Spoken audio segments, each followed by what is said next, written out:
So in the past, I've talked about what I believe to be South Park's most polarizing episode, as well as their most offensive episode, and recently when I was scrolling through my list of like 200 video ideas, I realized that there's one episode I haven't talked about yet that actually has both of these traits. You see, when you read as many people's opinions on South Park as I do from my comment section, you begin to notice some patterns. For one, it seems like South Park fans are really into 19th century English literature. I don't know what that's all about, but you also begin to notice when people have very strong opinions on episodes. And with this episode in particular, it seems like a lot of people really dislike it. And for me, it was immediately clear why. As I've talked about countless times, Matt and Trey are no strangers to dark humor. I mean, it's kind of what the show is built on. And because of this, you would assume that fans of the show would share a pretty similar sense of humor. But the thing about dark humor is that you have to walk a very fine line. It's a delicate balancing act to try to make dark or offensive subject matter funny, and Matt and Trey are possibly the GOATs when it comes to doing just that. But even the GOATs aren't perfect. Jordan missed dunks, Brady threw interceptions, John Jones failed a bunch of PED tests and beat his wife and did a hit and run on a pregnant lady and robbed Dominic Reyes and has been ducking Tom Aspinall for almost 2 years and was ducking front. Look, my point is, even the best make mistakes.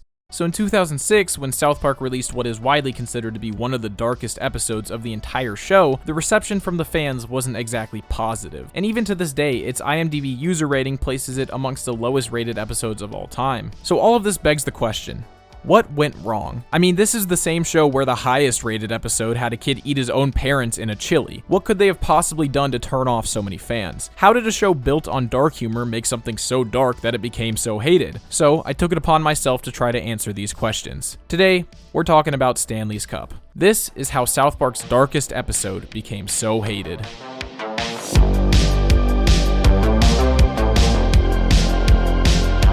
So first, let's talk about what happens in this episode. We open with Stan being berated by his boss at the local newspaper where Stan is a delivery boy. It's funny because rewatching this episode, I noticed that the newspapers hanging on the wall are references to other episodes of the show, mentioning Scuzzlebutt from season 1, Mr. Garrison's It invention from season 5, and of course the Smug Storm from earlier in the season. I always love when they put little Easter eggs in for fans of the show, and it makes me appreciate the attention to detail. But while he's talking to his boss, Stan's bike ends up getting towed because it was on the impound list for some reason, and the bit they do where they have this tiny little bike being towed like a car always makes me laugh. So Stan is forced to go talk to the county in order to get his bike back because without it he can't do his job. The guy he's talking to isn't very sympathetic, instead he keeps pulling out a record player and doing narration like a movie trailer. But now, he's about to find out that getting his bike back isn't so easy. And this guy must be a part-time voice actor because he's obviously the one doing the narration for the Rob Schneider movie trailers back in season 6. 24-karat comedy. Rob Schneider is a carrot. Rated PG-13. But he ends up telling Stan that instead of paying for the bike, he can earn it back by doing some community service by coaching the local Pee Wee hockey team. Now, at this point, the direction this episode is heading is pretty clear. As I've mentioned quite a few times at this point, most of South Park's most polarizing episodes are parodies. Pit parodies Great Expectations, the ziplining episode parodies I Shouldn't Be Alive, Human Centipede is a parody of the Human Centipede, and this episode continues this trend by being a parody of sports movies. Specifically, this episode is mostly parodying The Mighty Ducks, where a lawyer is forced to do community service by coaching a Pee Wee hockey league team. It's the classic underdog cliche that is the driving force of so many of these types of movies, and if you're familiar with this trope, then you already know how the majority of this episode is going to play out. The majority of this episode, because as we will soon see, this story has some pretty major differences for better or worse. So Stan meets the team for the first time, which is made up entirely of toddlers who clearly have very little interest in hockey. But as he gets to know the team, he learns that one of the players, Nelson, isn't exactly in great shape. What, you got asthma or something? No, he has cancer. Nelson has leukemia. It's already spread to his bone marrow. I don't want to have cancer. It quickly becomes clear that maybe putting a literal 9-year-old in charge of a Pee Wee hockey team was not a great idea, since Stan is clearly not equipped to deal with these kids. That's when the rival team stops by to do their cliche sports movie intimidation, doing the whole "you guys should just give up" thing, which really scares the team. Coach, please don't let us lose to Adams County. My daddy will beat me again. When Stan gets home, he tells his parents that he's coaching a hockey team, and Randy begins to question his intentions. He thinks that Stan is doing this because he wants to prove himself after his disastrous choke in his own Pee Wee hockey game years before. Stan doesn't even remember it, but clearly it really affected Randy, who has nightmares reliving the whole situation. Take the shot! Take the shot! No!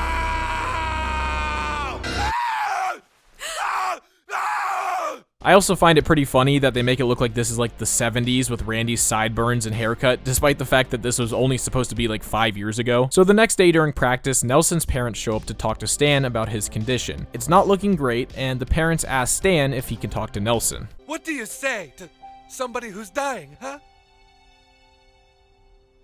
I don't know. Will you talk to him, Coach? He looks up to you. Nah, I'm just his father. But you're his coach. You're like a father to him. My favorite part of this interaction is the parents, their clothes and their demeanor, specifically the dad holding the hat in front of him while he talks. I don't really know why I find this so funny, it just feels like they pulled these two straight out of any movie with grieving parents ever, and it just works so well. I'm also like 80% sure this is a running gag, having a couple with the dude holding the hat to deliver some bad news. I can't think of any examples of this, but I swear it's happened multiple times in the show. So Stan goes to visit Nelson in the hospital, and we're immediately reminded of the fact that this is a 9-year-old trying to deal with issues that he has no business dealing with. I mean, how come I don't get to grow up? God damn it, dude, I don't know. And also the guy doing the trailer voice stops by again to annoy Stan even more. But on the way out, Stan makes a promise to Nelson that they're gonna win for him. At the big game, Stan gives a pep talk to the team, which isn't exactly encouraging for them. So, if we lose, we're gonna kill Nelson? Oh, Jesus, no! I don't want to be a murderer! But regardless, the game begins, giving us an epic montage, made slightly less epic by the fact that they're all 4-year-olds who can barely stand on the ice, let alone actually play hockey. That's another thing I found pretty funny about this episode. Like, this would usually be the part in the movie where they show how the other team is just so much better than them, but they just make the kids' skill level like super accurate to real life, so it's incredibly anticlimactic. When the game comes to an end, the final score is 0-0, meaning that they tied. So the trailer guy comes back to explain further. He's about to find out that tying isn't the same as winning. Stan once again visits Nelson in the hospital and talks to the doctor to get some updates about his condition, which gives us probably my favorite joke in the whole episode. It's almost as if his cancer were tied. Oh boy. The trailer guy then lets Stan know that they were selected to play at the Pepsi Center during a Colorado Avalanche game, and Stan promises to win for Nelson once again. When he tells the team they have absolutely no hope about winning, which means Stan has to give them another pep talk. It seems like Stan has realized what exactly is going on here and gets pretty meta. Haven't you guys ever seen these movies? We're just supposed to rally together, believe in ourselves, and we win in the end. But one of the kids reminds him that this is actually the part in the movie where they go out and get a really good player to join the team, a la the Bad News Bears. And if you're looking for a good hockey player, there's one trait in particular that's most important. We need a Canadian. And it just so happens that one of Stan's best friends has a Canadian little brother. So they get Ike to join the team, and he is much better than everyone else, which, to be fair, isn't saying much. At home, Randy does a cliche monologue about not being able to watch him do this before eventually coming around, to which Stan isn't even listening before ending it with some advice. And just remember, Stan, win or lose. Those are your two options. Win or lose. So the big day is here, and Stan rallies the team. And according to every movie ever made, we're going to win this game. The only problem is the other team didn't show up, which means they don't have anyone to play against. But the players of the Colorado Avalanche overhear this and nobly decide that the team can take their place, meaning they get to play against the Red Wings, the professional team. As they're getting set, we see the commentators, who look suspiciously similar to the Chinese commentators from their dodgeball tournament back in season 2. It seems like they might have really perfected their American impressions. I'll use my credit card. So this is it, the big game where the underdogs pull it out in miraculous fashion, proving they have heart, showing how much they've grown emotionally and as a team. It's the storybook ending. The only problem is they're playing the Red Wings, who don't seem too fazed by the fact that they're playing 4-year-olds, as they absolutely brutalize the children on the ice. It's an absolute massacre. They even, hey, get off of him! But obviously the game ends in a blowout, and the Red Wings begin celebrating as We Are the Champions plays in the background. They also show the head coach being greeted by his father, who tells him he's proud, revealing that the coach was going through the exact same plot as Stan. Unfortunately for Stan, he was on the wrong side of their storybook ending. And unfortunately for Nelson, they lost the game, which can only mean one thing. No hope. No hope. And that's how the episode ends. So what could have possibly made people dislike this episode so much?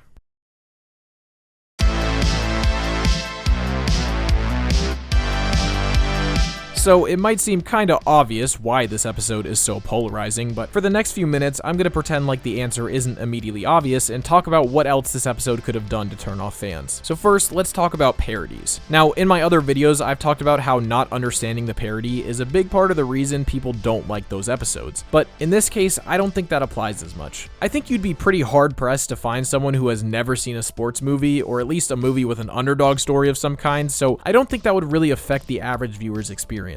And not to mention the fact that South Park has done parodies of these exact types of movies before, specifically back in season 6 with the episode Aspen. In that case, they were parodying movies like Ski Patrol. But the difference is Aspen is one of the most unanimously loved episodes of the entire series, despite the story playing out almost exactly the same as this one. Stan is even the main character in that episode as well, so clearly the parody aspect isn't what made people dislike this episode. And it's also not like this episode has some kind of radical change to the South Park story structure like the ziplining episode. This one uses one of the tried and true South Park formulas. Take the boys and drop them into an absurd situation that they are either completely uninterested in or entirely unequipped to handle, and them trying to deal with that is what creates the comedy. There are tons of episodes that do exactly that. Towley, Aspen, Little Crime Stoppers, the list goes on and on. They used to do this all the time in the Golden Age, and it almost always made for great episodes. And this episode follows that formula to a T. Stan has to play the role of a coach out of necessity and is dragged begrudgingly through this underdog story, having to deal with some really dark existential topics that adults struggle with pretty regularly, let alone a literal 9-year-old. And in my opinion, this does create a bunch of funny moments throughout the episode, specifically Stan's conversations with Nelson and his parents. It's already hard enough to explain to a 4-year-old that they're dying, and by having this kid continuously expect an answer to these philosophical questions from another child, it just takes it to such an absurd level that it's funny. Pretty much the "this is so fucked up that it's funny" reaction, which, as I've talked about, Matt and Trey are masters of. I mean, that's basically what they've done with Butters since he was introduced, and it made for some of the funniest episodes in the show. Now, one thing that is pretty unique about this episode is that Stan is pretty much the only main character in the episode. Randy has a pretty minor role, and Kyle makes a cameo, but for the most part, it's only Stan. And this is the only episode I can think of like this. Now, there's plenty of Stan-centered episodes, but they always feature other characters prominently. There are some other episodes where Stan plays a major role alongside Randy, like More Crap and Pinewood Derby, but those are really Randy episodes with Stan playing a supporting role. The thing about Stan's character is that he's probably the most neutral of the main characters. He tends to be the most rational and level-headed, whereas characters like Cartman, Randy, and Butters, who also have several solo episodes, have a lot more going on. I think that having Stan play this role may be part of the reason that some people didn't find it very funny. Like, obviously the humor comes from his inability to deal with the situation, but it can definitely feel like he's almost too passive at times. It makes me wonder how this episode might have been different if Randy, Cartman, or Butters were playing his role, since they have more distinct personalities. For example, if Randy was in this role, he probably would have made the hospital scenes even funnier because he would have accidentally given terrible answers to the kids' questions. But at the same time, you might lose some of the humor that comes from Stan being too young to even know where to start. But who knows? It definitely could be part of the reason, but realistically, there's a more fitting answer. The ending. Now, I've done a lot of digging into this, and I've come to a conclusion that you might find kind of shocking.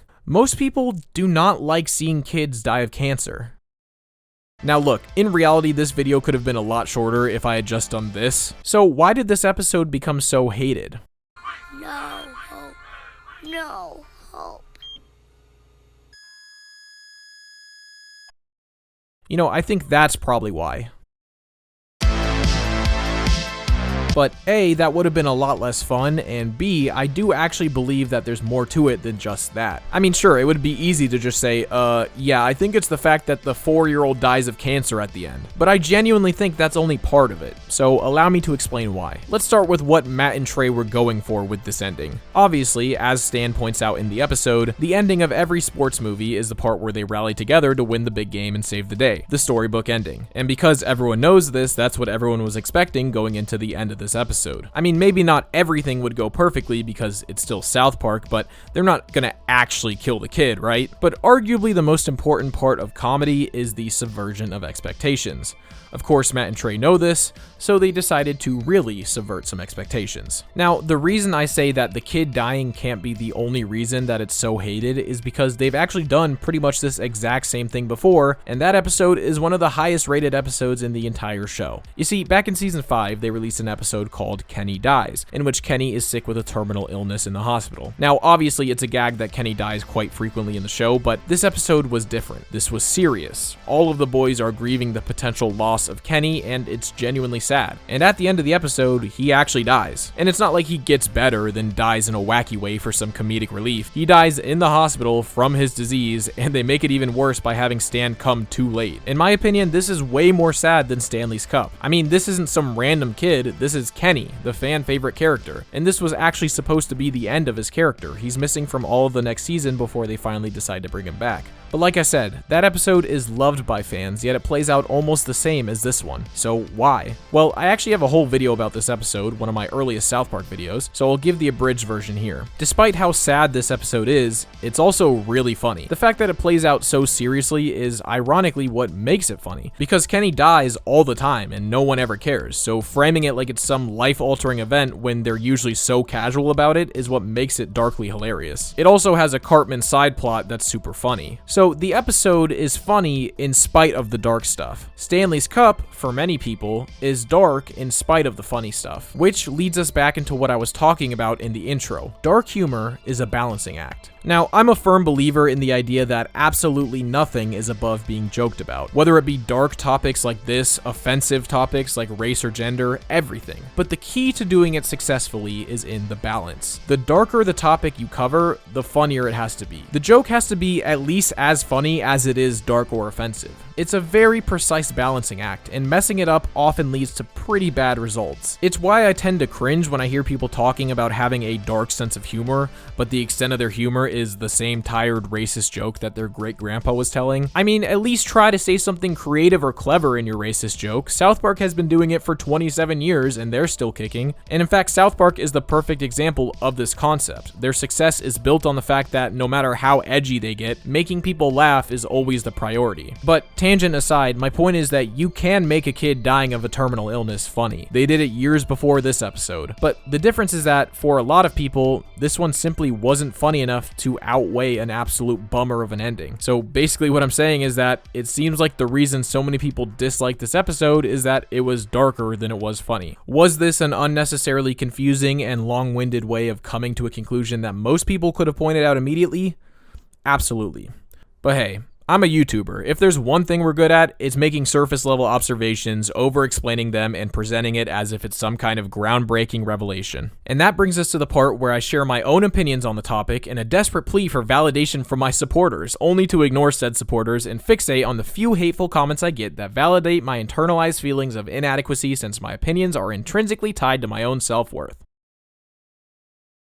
Well, anyways, I actually really liked this episode. I know I put it pretty low in my ranking video, but that was almost 4 years ago at this point, and my opinions have drastically changed since then. I think this episode is very funny, and for me, the ending really works. What I love about it in particular, and what I find to be kind of genius, is the idea that Stan is on the losing side of a storybook ending. In those sports movies, we always get the happy ending, but on the opposite side of those happy endings is always someone whose story ends on a tragic note. I mean, think about it in the real world. How many athletes were in this exact position, ready to realize all of their hopes and dreams and have their happy ending, only to have it all crushed as their opponent gets their happy ending? Again, it's super dark, but for me, it never felt too dark. I like the episode, but I can definitely see why a lot of people don't. I think that conceptually, this episode is hilarious, but the execution was simply too much for a lot of people, which is okay. But now, hopefully we all have a better understanding of how South Park's darkest episode became so hated.